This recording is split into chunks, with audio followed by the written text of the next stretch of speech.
Da, da, da, da, da, da, da, da. Hello guys, welcome back to the channel. So I just returned from, I think it was like a 60-mile ride. Let's turn the key here and see.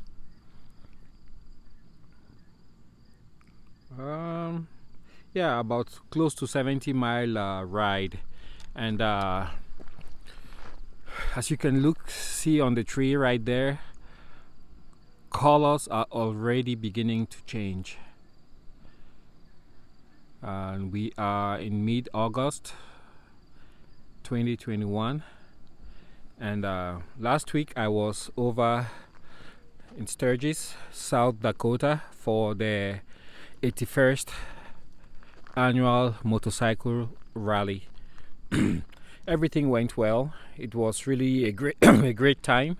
Lots of people, nice atmosphere, and I really enjoyed myself out there in Sturgis.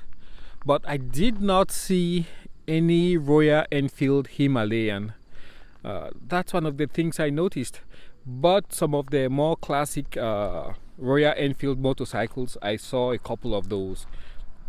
They didn't look much newer, so I would think they're at least 5 to 10 years old. So I saw a couple of those out there, but no Himalayan. Gosh, look at that. The oxidation, the color has really changed. So far I haven't had any issue with the bike, except for the fuel, which is leaking all the time. This morning I had to actually stop first at the gas station to top off the tank, because for whatever reason, last couple of days when we had very high temperatures out here, talking more than 100 degrees Fahrenheit, I would walk by the bike and I would smell gasoline. So I think whatever is happening, it's not venting properly or whatever, and it's pressuring up and pushing out the gas. But I topped off the tank again. So that's the only thing I can think of. I've seen people having issues with their starter relay or some relay in there. I'll have to look into that issue and probably get a spare to carry with me at all times, just to be on the safe side. Tires, tubes, the wheels, everything has been performing without issue, flawlessly. And I run the bike most of the time, on the interstate, so I'm usually on road, and I would say I am usually between about 5,000 to 5,500 RPM. So I'm right up there with with the RPMs. I haven't done the valves yet. I think I have about 1,000 miles so far. 1,500 miles exactly, as you can see. So I have 1,500 miles on the bike. So it runs really great, and the only reason I haven't done the valves is because I know that it's out of an overabundance of care and precaution that the manufacturer wants you to do that, just to check, make sure the factory specs, everything is still within specs. But the bike runs fine for me, and most of the guys I've heard or seen who have done it usually return with everything within spec. So the bike doesn't make any weird noises, no funny noises, and so I see no reason why I should mess with it. I also got my Tibet, or is it Nepal, prayer flag, and the quality is not the greatest. You can see it's already working itself loose. I'm sure if I do more of slow speed riding, it will last a bit longer. But I just put this on this morning before my ride, and already you see it's coming apart.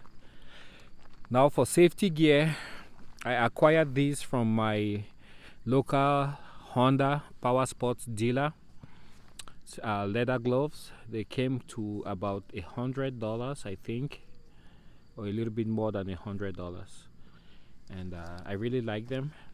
They are quite protective, and soft to the touch. Seems like a good quality leather with padding, and so far they've performed flawlessly and I like them. They also, when you use the Velcro, it prevents the cold air from sliding through and getting up your sleeves into your jacket. I also got this helmet, and I would say my previous helmet was just a little bit smaller, and so this one, as you can see, it's 1 2 3 4 XL. Yeah, I got a big head, and that's what I use now, and it's quite comfortable. With the older helmet, after about 30 minutes to an hour of riding, I will have a headache because the helmet was just too tight. This one is a very good fit. It's snug but not too tight, and it's vented at the top, down here, and you have the exhaust back there. It's also DOT certified, and I got this from my local Yamaha power sports dealer. So those two bits of equipment, they come in very handy. There's also a vent here. You slide up or down. So yeah, that's what I've added. So far I'm loving the LED headlight. Even though it seems to be a bit high, I will have to adjust it downward a little. Quite cool. With the previous incandescent bulb, oh my gosh, yeah, it will get really hot when you turn it on, and I think that was one reason why my battery was always dead. Now I can leave that on for a few minutes, just like that, fire up the bike, and it starts right up. So temperatures are dropping, like I said. Riding season very quickly here will be over, whereas down south people still have quite a bit of time to ride. For the chain, each time I get on the dirt roads, it's just like a magnet. It pulls all kinds of dirt, but the good thing is, the bike cleans up really quick and easy. Just you need to use a power washer sparingly at low pressure setting, and it cleans up the rims and the engine, the front rims, tire, while you avoid the areas that need grease. And I don't use the hot water to clean up the bike. I just use the water straight out of the faucet, just at the temperature it comes out. I try not to heat it. So that's what I have for you guys today. Temperature right now is about 60 degrees. Just about 3 days ago it was 100 plus, so you can tell it's a huge difference. One other thing I got is this ram mount. It worked out to about $50 or $54, something like that, and it comes in really handy. It holds your phone, and then you have this additional rubber band to secure the phone in place. That way it doesn't rattle off and fall off. So it's a very, very useful mount, and I've used it a lot. When you mount it, just be mindful that you don't get it to where it blocks your display. These flags actually block the display, but once I get going, they will flap up and like that, and then I'm able to see. Going 70 an hour, the windshield, I don't know, I'll have to look for a solution there, but the buffeting is crazy. So that's one thing I'll have to address. The hand guards, they work perfectly. They worked exactly as advertised. Protected my hands from the wind. It's just that I would have loved to have some kind of fairing just a little bit down here to protect my legs. That's the only thing that really gets you cold, your legs.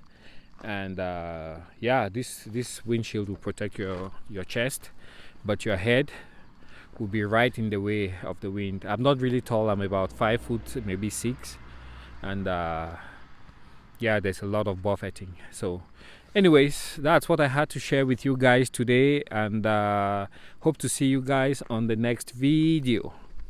Let's fire these up. so you guys can hear what the engine sounds like after so many miles. Turn that on. Runs really perfect.